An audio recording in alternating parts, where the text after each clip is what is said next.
شیخ احمد بن صالح داؤدی صاحب کامل جامع نظامیہ سے گزارش ہے کہ وہ آئے اور ہم سب کو اپنے خطاب سے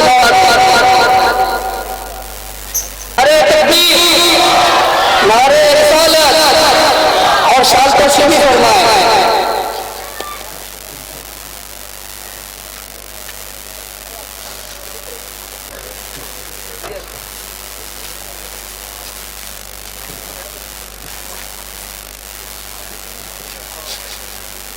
السلام علیکم ورحمۃ اللہ وبرکاتہ۔ الحمد للہ رب العالمین، والصلاة والسلام على سيد الأنبياء وأشرف المرسلين وعلى آله الطيبين الطاهرين، أما بعد فأعوذ بالله من الشيطان الرجيم، بسم الله الرحمن الرحيم، إن أريد إلا الإصلاح ما استطعت وما توفيقي إلا بالله، عليه توكلت وإليه أنيب، رب اشرح لي صدري ويسر لي أمري واحلل عقدة من لساني يفقهوا قولي۔ قال الله تعالى في القرآن المجيد: ورفعنا لك ذكرك، صدق الله العظيم۔ وقال الله تعالى في شأن حبيبه الكريم: إن الله وملائكته يصلون على النبي يا أيها الذين آمنوا صلوا عليه وسلموا تسليما، اللهم صل على سيدنا محمد وعلى آل سيدنا محمد وبارك وسلم۔ حاضرین اکرام، اللہ تبارک و تعالیٰ کا بے انتہا فضل اس کا احسان ہے کہ اس نے اپنے حبیب حضرت محمد مصطفیٰ صلی اللہ علیہ وسلم کی امت بابرکت میں پیدا فرمایا اور ہمیں آپ اپنے حبیب صلی اللہ علیہ وسلم کی ولادت باسعادت کی خوشی منانے کے لیے منتخب فرمایا اور یہاں پر جمع فرمایا۔ حاضرین اکرام، میں نے جو آیت کریمہ کی آپ کے سامنے تلاوت کی ہے، اس میں اللہ تبارک و تعالیٰ فرماتے ہیں: وَرَفَعْنَا لَكَ ذِكْرَكَ، وَرَفَعْنَا لَكَ ذِكْرَكَ، یعنی ہم نے بلند کر دیا آپ کے لیے اے حبیب صلی اللہ علیہ وسلم آپ کے ذکر کو۔ حاضرین اکرام، اس آیت سے حضور صلی اللہ علیہ وسلم کی رفعت ذکر کا ہمیں ثبوت مل رہا ہے۔ آپ کی رفعت ذکر ہمیں معلوم ہو رہی ہے کہ اللہ تبارک و تعالیٰ نے خود اپنے حبیب صلی اللہ علیہ وسلم کا ذکر بلند کر دیا اور حضور صلی اللہ علیہ وسلم کے لیے ہی۔ یہاں پر اللہ تبارک و تعالیٰ اس طرح کہتے تھے: وَرَفَعْنَا ذِكْرَكَ، یعنی ہم نے آپ کا ذکر بلند کر دیا۔ لیکن اس آیت کریمہ میں اللہ تبارک و تعالیٰ نے یوں کہا ہے: وَرَفَعْنَا لَكَ ذِكْرَكَ، یعنی آپ کے لیے آپ کے ذکر کو بلند کر دیا۔ تو لام کا اضافہ اس آیت میں ہوا ہے، یہ جملے کی خوبیوں کو بے انتہا بڑھا چکا ہے، کیونکہ یہ خالق کون و مکان کا کلام ہے، جس قرآن کی یہ آیت ہے، اس کے بارے میں اللہ تبارک و تعالیٰ کا یہ ارشاد ہے کہ تمام مخلوق جن و انس، صرف انسان ہی نہیں بلکہ جن و انس پورے مل کر بھی اس قرآن کی ایک آیت کے برابر بھی کوئی آیت پیش نہیں کر سکتے۔ تو اللہ تبارک و تعالیٰ نے یہاں پر لام کا اضافہ یوں ہی نہیں کیا ہے، اس کے بھی کچھ مفہوم، کچھ معنی ہوں گے۔ مفسرین اکرام فرماتے ہیں، جن میں سے ایک معنی بیان کرتے ہوئے آگے بڑھتا ہوں۔ مفسرین جو قرآن کی تفسیر کے ماہر ہوتے ہیں، جنہوں نے اپنی زندگی قرآن کی تفسیر میں لگا دی، اللہ کا کلام سمجھے اور سمجھانے میں اپنی زندگی بتا دی، وہ لوگ کہتے ہیں آج کل کے جیسے اردو ترجمہ پڑھنے والے نہیں، کیونکہ آج کل ایسا ماحول ہو چکا ہے، عربی کا تو ایک گروپ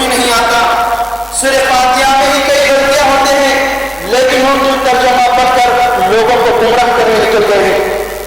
یہ مفسرین کا قول میں بیان کر رہا ہوں۔ مفسرین اکرام فرماتے ہیں لام یہاں پر ملکیت بتلانے کے لیے ہے، یہاں پر لام ملکیت بتلانے کے لیے ہے کہ اے حبیب صلی اللہ علیہ وسلم، ہم نے آپ کی ملکیت کے لیے آپ کا ذکر بلند کر دیا، یعنی جو بھی ذکر کی بلندی ہے یہ آپ کا ملک ہے، یہ آپ کے تصرف میں ہے، آپ کے اختیار میں ہے۔ چنانچہ جو بھی اس دنیا میں جس کو بھی بلندی نصیب ہوگی، جس کا بھی ذکر بلند ہوگا، چاہے وہ دوسرے انبیاء ہو یا اولیاء، علماء ہو یا صلحاء، مفسرین ہو یا محدثین، ہر کسی کو جو بھی ذکر میں ان کے اگر بلندی ملے گی، ان کا نام روشن ہوگا، تو صرف آپ کے تصدق میں ہی ہوگا، آپ کے تصدق میں ہی ان سب کا نام بلند ہوگا۔ تو یہ ملکیت آپ کو عطا کر دی گئی ہے۔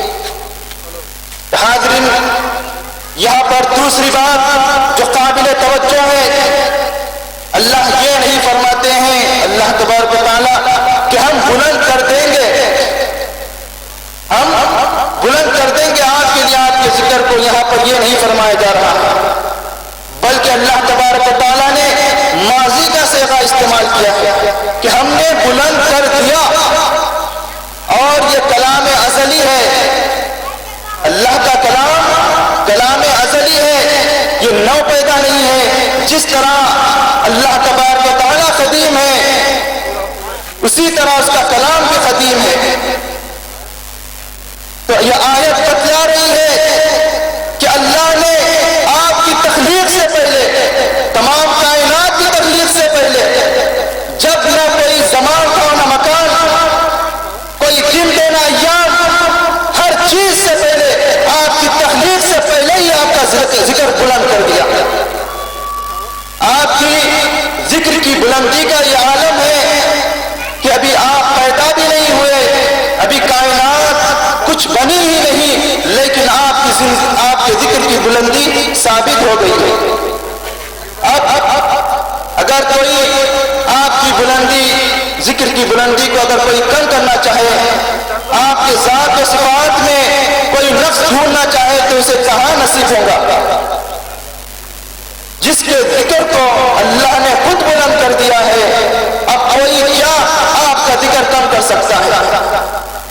چنانچہ آپ دیکھ رہے ہیں یہ مجمع، یہ کسی دنیاوی لالچ میں آ کر یہاں پر نہیں جمع ہوا ہے، کسی کو 10-20 روپے دے کر نہیں بلایا گیا ہے، جیسا کہ جو ذکر کو کم کرنے والے ہیں وہ پیسے دے کر اپنے جلسوں میں بلایا کرتے ہیں، مہینے میں ان کو ایک تنخواہ جاری ہوتی ہے، لیکن یہاں پر بلا تنخواہ پیسے خرچ کر آتے ہیں۔ یہی ہماری صداقت کی دلیل ہے، حضور کے سچی محبت کی دلیل ہے کہ ہم پیسے خرچ کر آپ کے ذکر کو بلند کرنے آتے ہیں، اور وہ لوگ پیسے دے کر بھی پبلک کو بلاتے ہیں تو اتنی پبلک نہیں ہوتی، دوسرے جگہوں سے بھی بلاتے ہیں، پیسے دے کر بلاتے ہیں تو بھی اتنی پبلک نہیں آتی۔ یہاں پر پیسے خرچ کر لوگ اللہ کے رسول صلی اللہ علیہ وسلم کا ذکر سننے یہاں پر آتے ہیں۔ اور حاضرین، یہ بھی بتاتا چلوں، جو ہم ذکر یہاں پر سننے آئے راضی ایسا کرتے ہیں، اگر کرنا چاہے تو اپنی مسجد میں کر سکتے ہیں، اندر کا میک کھول کر بھی کر سکتے ہیں، ہمیں بغیر سنائے کے بھی کر سکتے ہیں، لیکن ہمیں سناتے بھی ہیں اور پھر مدعا یہ بھی ہوتا ہے کہ ہمارے خلاف کچھ نہ بولا جائے۔ یہ کیسے ممکن ہے؟ اگر کوئی ہمارے ماں باپ، ہمارے بہن بھائی کو کچھ بولے تو ہم خاموش نہیں رہ سکتے، تو کیا نبی کی شان میں گستاخی کرنے کے باوجود ہم خاموش رہے؟ یہ کیسے ہو سکتا ہے؟ یہ کیسا ایمان ہے؟ جبکہ اللہ کے رسول صلی اللہ علیہ وسلم فرماتے ہیں لا يؤمن احدكم حتى اكون احب اليه من والده وولده والناس اجمعين، تم میں سے ہرگز وہ مومن ہی نہیں ہو سکتا وہ شخص جو سب سے زیادہ مجھے زیادہ نہ چاہ سکے، جو سب سے زیادہ مجھے پسند نہ کرے، کس سے زیادہ اپنے والد، اپنے بہن بھائی، تمام لوگوں سے زیادہ جب تک مجھ سے محبت نہ کرے وہ مومن ہی نہیں ہو سکتا۔ نعرہ تکبیر، نعرہ تکبیر، نعرہ رسالہ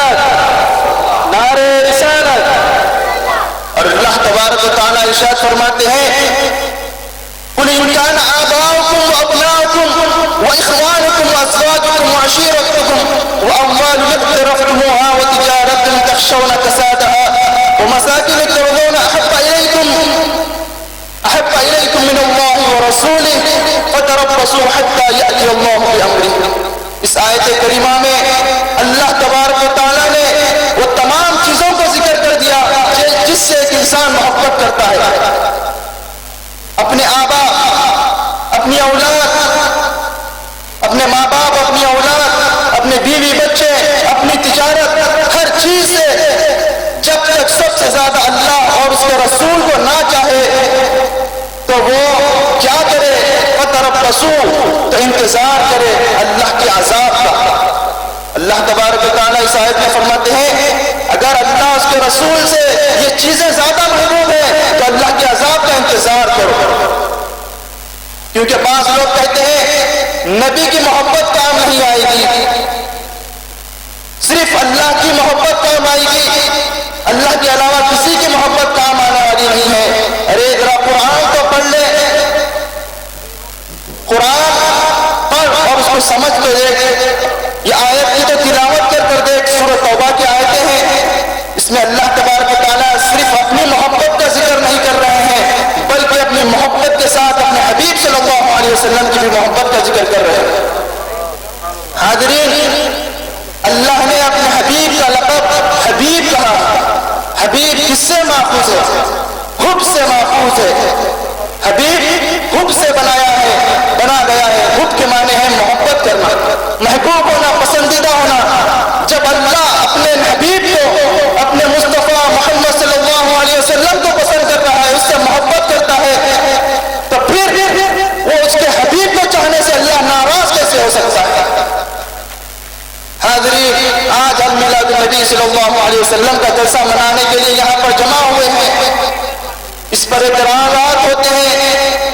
ہونا تو یہ چاہیے تھا کہ تمام لوگ نبی کی محبت میں ایک ساتھ جمع ہو اور آپ کے تذکرے سنیں، آپ کے معجزات سنیں، آپ کی سیرت سنیں. لیکن اس کے اوپر اعتراض ہوتا ہے. بعض جاہل تو کہتے ہیں کہ یہ سب منانا شرک ہے. بعض تھوڑے بہت پڑھے لکھے ہوتے ہیں وہ کہتے ہیں بدعت. جو شرک کہتے ہیں میں تو سمجھتا ہوں اس سے بڑا جاہل اس دنیا میں کوئی نہیں ہے. جو میلاد النبی صلی اللہ علیہ وسلم کو شرک کہتا ہے اس سے بڑا جاہل روئے زمین پر کوئی نہیں ہے. وہ تو مومن کہلانے کے، مسلمان کہلانے کے لائق ہی نہیں ہے جس کو یہ تک نہیں معلوم کہ شرک کیا ہوتا ہے. شرک کسے کہتے ہیں یہ تک نہیں معلوم. اگر اس کا یہ عقیدہ ہے کہ ایک زمانے میں اللہ بھی پیدا ہوا ہے تو پھر وہ شخص سے بول سکتا ہے کہ میلاد النبی بھی منانا شرک ہے. جب ہم سب کا یہ عقیدہ ہے کہ اللہ کبھی پیدا نہیں ہوا، وہ ہمیشہ سے ہے، ہمیشہ رہنے والا ہے، جب اس کی ولادت ہی نہیں ہوئی تو پھر نبی کی ولادت منانے سے شرک سے لازم آتا ہے. نبی کی ولادت کی خوشی منانا تو دافع شرک ہے، شرک کو دور کرتا ہے. نبی کی ولادت جو ہم مناتے ہیں یہ دنیا کو پیغام دینا ہے، یہود و نصارہ کو، کہ دیکھو ہمارے نبی اتنے زیادہ معجزات رکھنے والے ہیں. تمہارے نبی تو ہمارے نبی کے سامنے تنقیص کے لہجے میں نہیں کہہ رہا ہوں کہ دوسرے انبیاء کو جتنے معجزات ملے ہیں ہمارے نبی کے سمندر کے خطرے کے مانند ہیں. نعرہ تکبیر، نعرہ رسالت. میلاد النبی منانے کا یہ مقصد بھی ہے کہ ہم دنیا کو بتاتے ہیں کہ دیکھو اے یہود و نصارہ، تم نے اپنے انبیاء کے چند معجزات دیکھے اور انہیں اپنے خدا کا بیٹا بنا دیا، اور ہمیں دیکھو ہمارے حضور کے ہر جز سے ایک معجزہ چھلکتا ہے.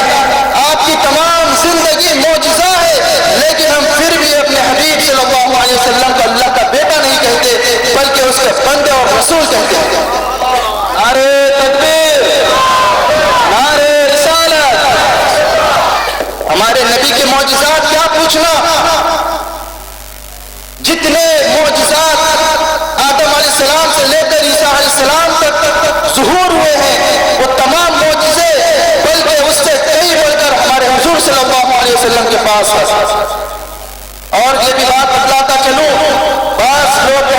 نبی کے پاس نبی سے جو معجزہ صادر ہوتا ہے وہ نبی کی اپنی طاقت سے نہیں، نبی جب چاہے ویسا نہیں کر سکتے، بلکہ اللہ کا حکم ہونا چاہیے۔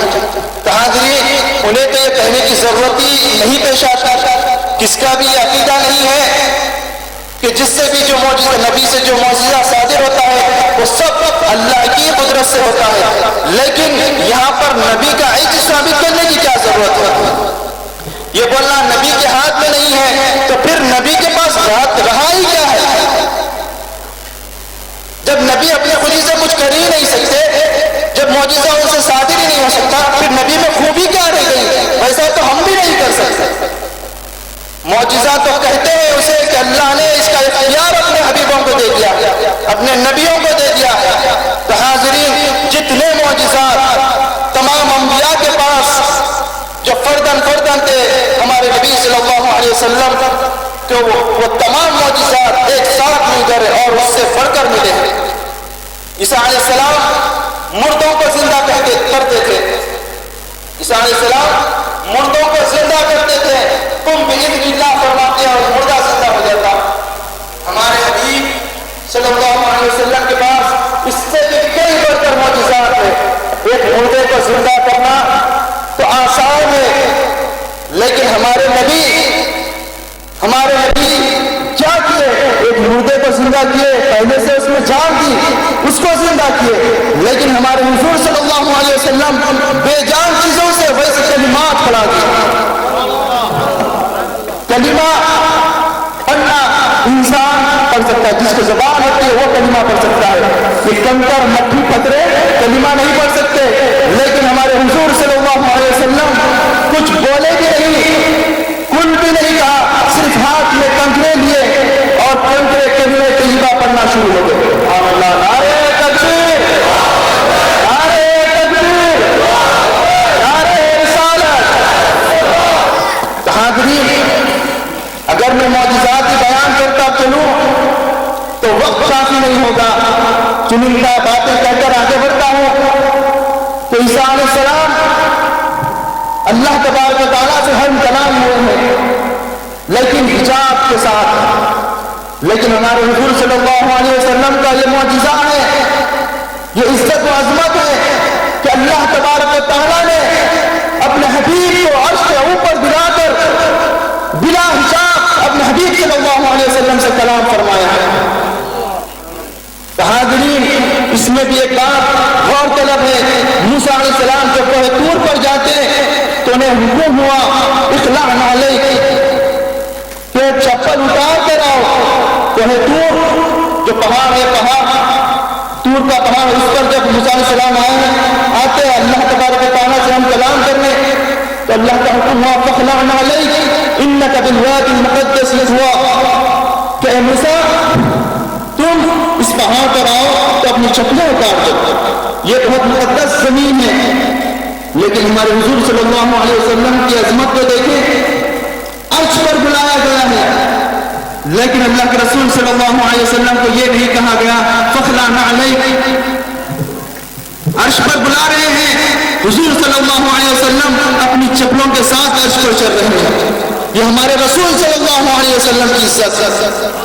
حاضرین، آج حبیب صلی اللہ علیہ وسلم کی عزت کو کم کرنے کے لیے لوگ تلے ہوئے ہیں، لیکن آپ دیکھیں منافقین اپنے دام و فریب میں ہمیشہ رہیں گے کہ وہ کم کر رہے ہیں، لیکن جتنا یہ کم کرنے کی کوشش کر رہے ہیں اتنا جاہل انسان ہے۔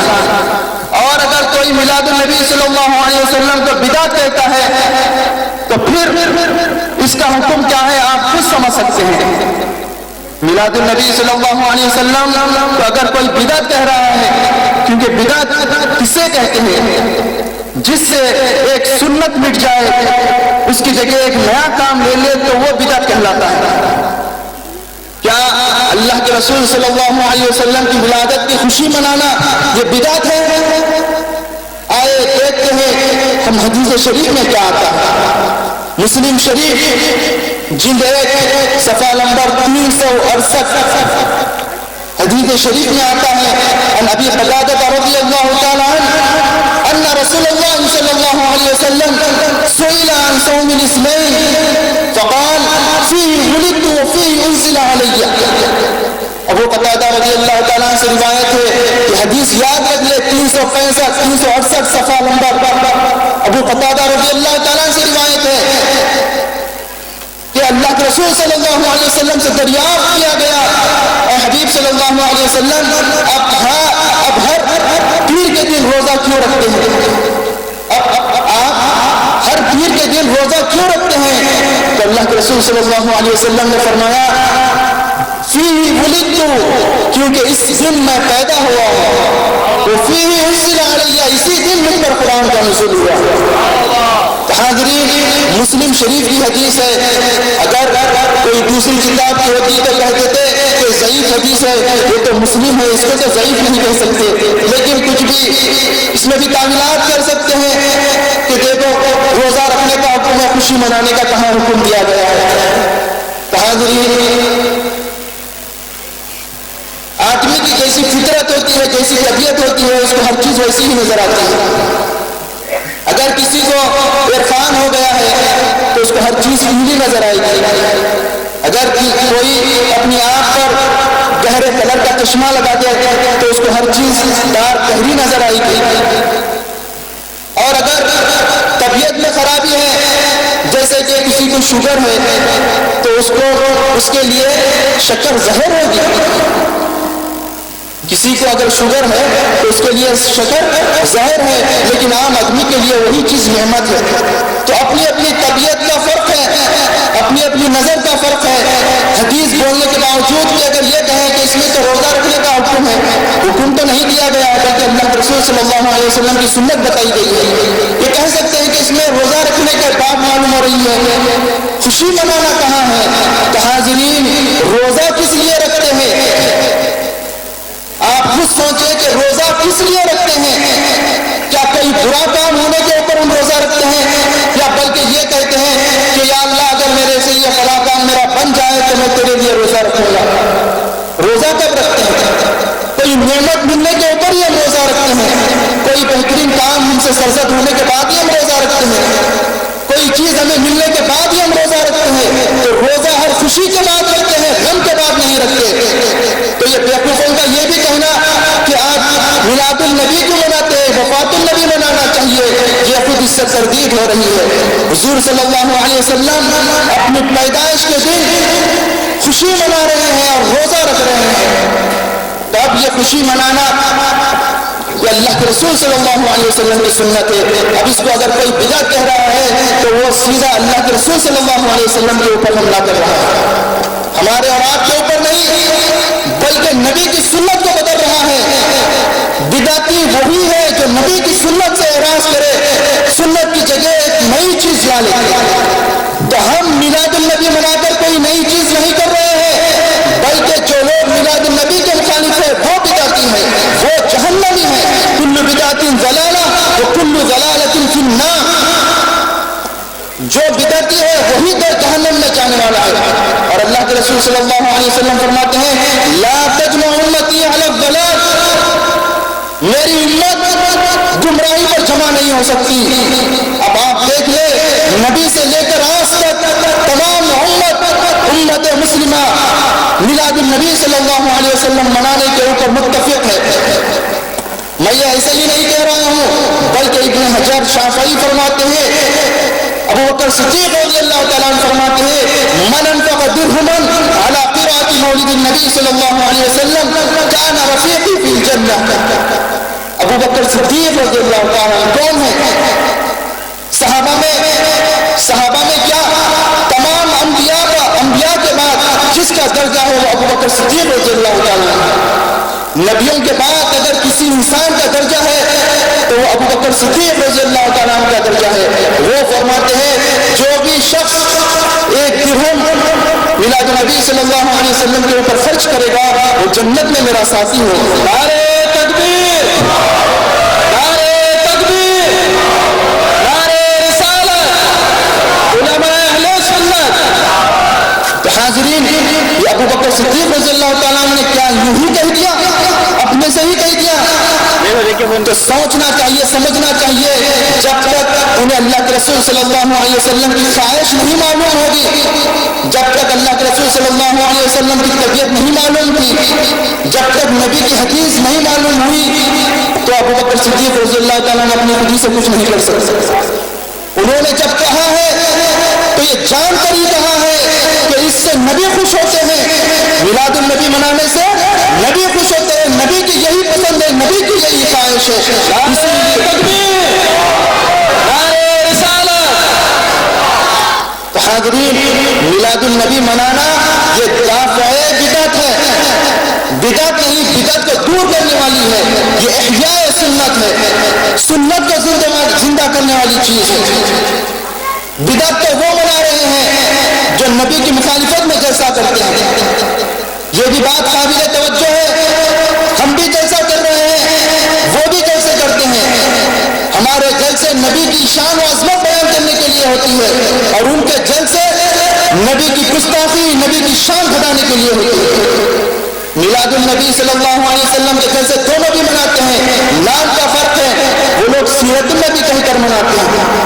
تو حاضرین, اگر یہ کہا, اگر یہ کہیں کہ ٹھیک ہے خوشی منانا تو ثابت ہے, لیکن جلسہ منانا کہاں پر لکھا ہوا ہے؟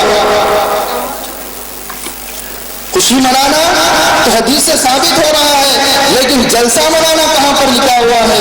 تو حاضرین, عقل کے یتیموں کو یہ جاننا چاہیے تھا کہ جب ایک 10-15 لوگ جمع ہو جاتے ہیں, مل بیٹھ جاتے ہیں, تو اسے ہی جلسہ کہتے ہیں. جب 10-15 لوگ بیٹھ جاتے ہیں, مل جاتے ہیں, تو اسے ہی جلسہ کہتے ہیں. جلسہ تو ہم بھی مناتے ہیں, ہم بھی یہ سوال کر سکتے ہیں کہ تم جو سیرت النبی کا جلسہ کرتے ہو, تم جو خلاف میلاد النبی صلی اللہ علیہ وسلم کا جلسہ کرتے ہو, تم جو وفات النبی کا جلسہ کر رہے ہو, پھر اس کی دلیل کیا ہے؟ ہم جلسہ کریں تو اس کی دلیل پیش کریں, اور تم جلسہ کریں تو بلا دلیل کریں. حاضرین, اہل سنت والجماعت جو بھی کام کرتی ہے اس کے پیچھے بہت مضبوط دلیلیں رکھتی ہے, صرف دلیل نہیں بلکہ بہت مضبوط دلیل رکھتی ہے. اہل سنت والجماعت کا جو بھی عقیدہ ہے اس کے پیچھے بہت مضبوط دلیلیں ہیں. قرآن و حدیث, ائمہ, مفسرین, محدثین, تمام لوگوں کے دلیلیں پیچھے رکھتی ہے. تو ہمارا ہر قول بلا نہیں ہوتا بلکہ دلیل کے ساتھ ہوتا ہے. ہم اللہ کے رسول صلی اللہ علیہ وسلم کا عالم الغیب مانتے ہیں, کیونکہ آپ تک بہت ہی زور و شور سے نبی کے علم غیب کا انکار کر رہے ہیں. ہم نبی کو عالم الغیب مانتے ہیں اور دلیل ہے ہمارے پاس. ہم نبی کو نور اور بشر مانتے ہیں, صرف بشر نہیں بلکہ نور اور بشر مانتے ہیں, ہمارے پاس اس کی دلیل ہے. ہم نبی کے پاس معجزات مانتے ہیں, ہم مردے سننے کا عقیدہ رکھتے ہیں, ہمارا یہ عقیدہ ہے کہ مردے سنتے ہیں, اور ہمارے پاس اس کے دلیلیں بھی ہیں. ہم جو بھی کرتے ہیں, جو بھی ہمارا عقیدہ ہے, زیارت النبی اس کے بھی پاس ہمارے دلیلیں ہیں, جو زیارت قبور کرتے ہیں اس کے بھی دلیلیں ہیں, ہم جو وسیلہ لیتے ہیں اس کے بھی دلیلیں ہیں, جو شفاعت مانگتے ہیں اس کی بھی دلیلیں ہیں. تو حاضرین, ہمارا ہر کام, ہمارا ہر عقیدہ, اس کے پیچھے ہمارے پاس دلیلیں ہیں. اگر کسی کو اعتراض ہے تو آ کر مناظرہ کر لے, ہم ہر وقت تیار ہیں. بعض لوگ یہ کہتے ہیں کہ اہل سنت والجماعت سے کوئی بھی مناظرہ کرنے کے لیے نہیں آتے. تو حاضرین, ہم علماء اہل سنت ہر وقت تیار ہیں مناظرہ کرنے کے لیے. نعرہ تکبیر, نعرہ تکبیر, نعرہ رسالت. اگر کسی کو اعتراض ہے میلاد النبی منانے پر تو آ کر ہم سے مناظرہ کر بتلا دے. کسی کو اعتراض ہے علم غیب پر نبی کے تو آ کر ہم سے مناظرہ کرے. کسی کو وسیلہ لینے میں شرک نظر آتا ہے تو آئے ہم سے مناظرہ کرے. ہم اعلان دے رہے ہیں, اور مناظرہ بھی ایسا ویسا نہیں ہوگا. یہ جو کہتے ہیں, بعض لوگ سننے میں آ رہا ہے, کہتے ہیں کہ اہل سنت والجماعت تیاری میں نہیں ہے. ہم تو یہ طریقے سے مناظرہ کرنے کے لیے بھی تیار ہے کہ تمام چٹھیاں بنا لیں, علم غیب کے وسیلے کے, نور اور بشر کے, میلاد النبی کے, پورے ایک ساتھ ڈال دیں گے. جو چٹھی نکلی اس کے اوپر مناظرہ کریں گے, جو چٹھی نکل گئی اس کے اوپر مناظرہ کر کے بتلائیں گے. ہمیں تیاری کی ضرورت نہیں ہے. ہمارا عقیدہ ہم میں اصغر ہے, ہر وقت ہم مناظرے کے لیے تیار ہیں. تو حاضرین, مناظرہ بھی ایسا ہی نہیں, کیونکہ تقریر کرنے میں مناظرہ کرنے میں زمین آسمان کا فرق ہوتا ہے. تقریر میں جیسا میں بولتے جا رہا ہوں سامنے والے صرف سنتے ہیں, سامنے والوں کو سوال کرنے کا موقع نہیں ملتا. لیکن مناظرہ ایسا نہیں ہوتا, بلکہ سوال کا جواب ملتا ہے. ہر جواب کو سوال کرتے ہیں, تو ہر جو بھی سوال کرتے ہیں اس کا جواب فوراً دینا چاہیے, اور جو بھی جواب ملتا ہے پھر اس کے اوپر سوال ہوتا ہے. تو اسے کہتے ہیں مناظرہ. ہم جو تقریر کر رہے ہیں مناظرہ بھی کر بتلا دیں گے. اور مناظرہ بھی ایسا سیدھا سادہ نہیں, کیونکہ بعد میں گھروں پر جا کر کہتے ہیں کہ وہ ہار گئے, یہ ہار گئے, اٹھ کر بھاگ گئے. تو آپ ویڈیو لے لیں گے, نشا کیبل ہے, لائیو کا ایک دم سیدھا ٹیلی کاسٹ کر دیں گے, یا کیسٹ لے لیں گے. تم جو کیبل کو دینا چاہے دے دو, ہم جس کیبل کو دینا چاہے دے دیں گے. تمام بستی کو, دنیا والوں کو معلوم ہو جائے گا کون اٹھ کر بھاگ رہا ہے, کس کے پاس دلیل ہے, کس کے پاس دلیل نہیں ہے. تو حاضرین, ہم اعلان کہتے ہیں کہ ہم مناظرے کے لیے تیار ہیں. آئے جس کو بھی مناظرہ کرنا ہے آ کر ہم سے مناظرہ کر لیں.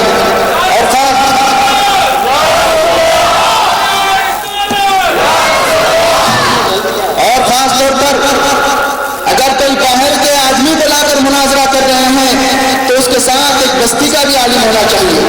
کیوں؟ کیونکہ باہر کے آدمی سے مناظرہ کرنے کے بعد یہ ہوتا ہے کہ وہ کون تھا ہمیں خود ہی نہیں معلوم, کون تھا وہ آدمی نہیں معلوم, ہمارے کو خود نہیں معلوم کس سے تم جیت گئی. تو ساتھ بستی کا بھی ایک عالم رکھو. اگر تو آ رہی تو بھی پروانے میں اکیلا مناظرہ کرنے کے لیے تیار ہوں.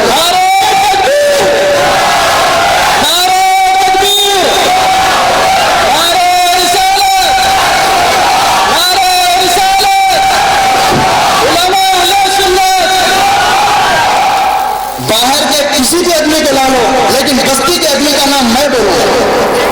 بستی کے آدمی کا نام میں بولوں گا. دو کے ساتھ ایک ساتھ میں اکیلا مناظرہ کر کے بتلاؤں گا. اور مناظرہ ہوگا تو ویڈیو میں فلم بندی بھی ہوگی, اور تمام کیبل پہ ڈائریکٹ ٹیلی کاسٹ بھی کیا جائے گا. یا لے کر کیسے رکھ لو, اگر ہارا رہے تو ٹیلی کاسٹ کرا سکتے ہیں. ہار کے بعد ٹیلی کاسٹ تو نہیں کرا سکتے تو گھر میں لے کر سجا کر رکھ لو, ہم ٹیلی کاسٹ کر لیں گے. حاضرین, ہمارے پاس ہم جو بھی عمل کرتے ہیں میلاد النبی ہو یا علم غیب ہو یا دوسری چیزیں, اس کے پیچھے مضبوط دلیلیں رکھتے ہیں. ہم کسی ارے غیرے بہاری بنگالیوں کی بات نہیں کرتے, بلکہ ہم قرآن و حدیث کی بات کرتے ہیں. ہمارے پاس جو بھی دلیل ہے وہ کسی بہاری بنگالی کا خون نہیں ہوتا, بلکہ قرآن و حدیث کی دلیل ہوتی ہے. حاضرین, ہم جو بھی عمل کر رہے ہیں آپ کے لیے بس یہی کافی ہے ہمارے حق ہونے کے لیے کہ ہمارے ساتھ مناظرہ کرنے کے لیے لوگ کترا رہے ہیں. اہل سنت والجماعت کے ساتھ مناظرہ کرنے کے لیے لوگ پیچھے ہٹ جاتے ہیں. کیوں؟ ان کے پاس دلیل نہیں ہے. بہاری بنگالی کی بات دلیل نہیں بن سکتی, دلیل تو قرآن و حدیث بن سکتی ہے. تو ہم قرآن و حدیث رکھنے والے ہیں, اور ہم نے قرآن و حدیث کب سے سیکھا ہے؟